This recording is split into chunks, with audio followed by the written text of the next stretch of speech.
I've been involved with the Sea Shepherd for about 30 years, and not only financially to help support them, but also physically.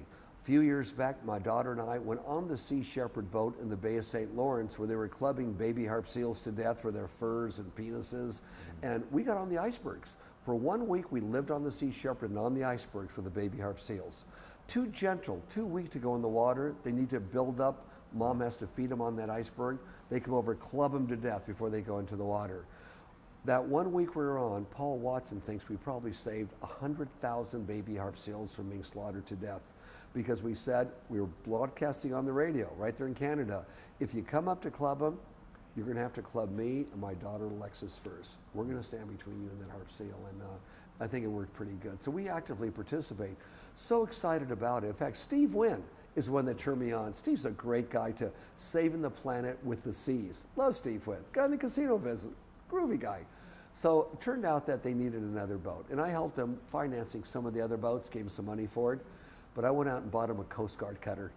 And we redid the whole thing from one end to another, made it comfortable for the crew that are all volunteers on there. And we just launched it just a short time ago in Miami.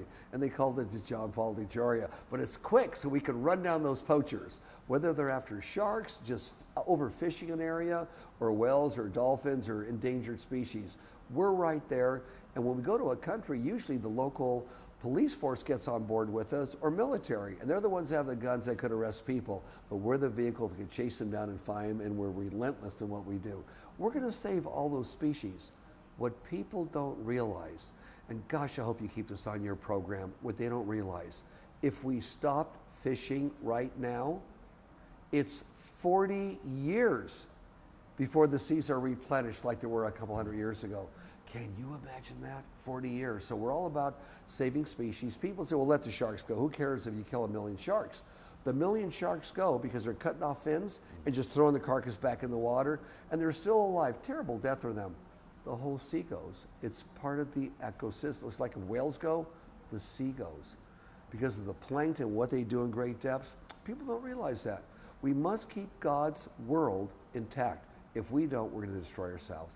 Big support of the Sea Shepherd. The majority of everyone there are volunteers because they know they make a difference.